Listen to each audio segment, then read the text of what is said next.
The Ministry of Finance and Economic Affairs convened a press conference on Friday to provide an overview of the country's economic status for the 2023 fiscal year. The briefing centered on various economic indicators, including gross domestic product (GDP), inflation, public debt, debt sustainability, public finance management reforms, partner engagement, policy and institutional reforms. During the briefing, Honorable Sidi Keita, Minister of Finance and Economic Affairs, revealed that the country's total debt stock had surged from $46.3 billion in 2016 to $110.6 billion in 2023. He elaborated on the factors contributing to this increase. Our public debt stock as at 2016 stood at $46.3 billion. And this increased to $110 billion in 2023. And the graph on the right gives you the debt stock at each period, 2016 at 46 and 2023 at 110.6. And the evolution of the debt stock was very ably explained by the economic operations. In 2016, when the debt stock was 46.3, there were legacy debts in the system which were not recorded. These were the overdrawn TMA at the central bank, government operation with social security, and other obligations which were in the system but they were not recorded. So as a result, the regime inherited large stock of domestic and external from the previous administration, and this imposed a very expensive debt service obligation. And the evolution is that there were contingent liabilities which are mainly stemming from the SOEs like NAWEC and loss-making enterprises. Additionally, Minister Keita discussed the trajectory of the country's economic growth. And the figure we are looking at is the trend in the economic growth between 2016. We focused the presentation on the evolution of the economy from 2016 to 2024 fiscal year. And as you can see, the GDP growth rate, which is the trend line, was at a low of 1.6% in 2016 and moved to 4.8% in 2017 and struck a high of 7.2% in 2028.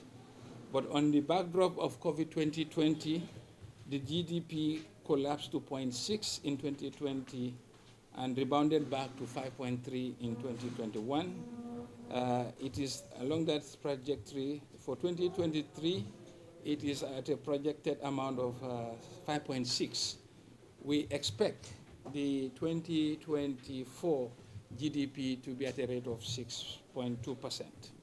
Regarding the country's loan activities, Honorable Keita disclosed that over the past 7 years, the government had borrowed $41.9 billion for various projects. In 2017, we started with the loan book at $46.239 billion. As I explained, the legacy debt portfolio that were within the system, the overdrawn TMA, the obligation to some of the state-owned enterprises, were consolidated into a 30-year bond. This gave rise to $10.77 billion. When we say 30-year bond, this is not new borrowing of this government, but rather debts in the system which were not recognized. And we also had the NAWEC bond. The obligation of the NAWEC were converted into a NAWEC bond. We also had confirmed debt of $2.3 billion. And of course, there's an important element. When you have a debt stock, which is in foreign currency, and your currency depreciated 47 to 60 something, and you translate it using the dollar, the exchange rate depreciation account for $7.55 billion. So this cumulative impact of all of this is a net, the debt stock has increased by the sum of 10.7 plus 1.6 plus 2.3 plus 7 which is about almost 20 billion. So 20 billion added to the original stock, which was 46, translates to about 68 billion.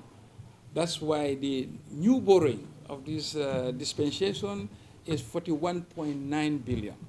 So it's very important that we put it in context to show that when we say 10.6 billion, it doesn't mean that this government has, this dispensation has borrowed twice more than what was there. He further highlighted specific projects financed by the 41.9 billion borrowed during the same period. The Batin-Hardin Highway is part of the loan book contracted, and as we know, the value of that contract is about $96 million. And the phase 1 of the University of the Gambia, the recently concluded University of the Gambia construction, was funded through this loan book. It should be noted that while the university project started earlier, but the disbursement for the commencement of operation only took place under this dispensation. The rehabilitation of the Banjul International Airport, the construction of the VVIP launch at the airport, the Gamtel broadband network project, which I think is about $25 million, the port expansion project, the OMVG interconnection. We are now able to tap energy from as far as Guinea, likely, from Senelec, and also the regional power pool due to the OMVG interconnection. The finance minister assured journalists that although the Gambia's total debt stock remains at a high risk level, it remains sustainable, as confirmed by the International Monetary Fund's debt sustainability analysis. Minister Keita informed journalists that revenue generated from domestic sources had experienced a significant increase, rising by approximately 134% from $7.6 billion in 2016 to $17.8 billion in 2023, with an annual growth rate of 19%. Reporting for Kerfatu, I am Landin Sise.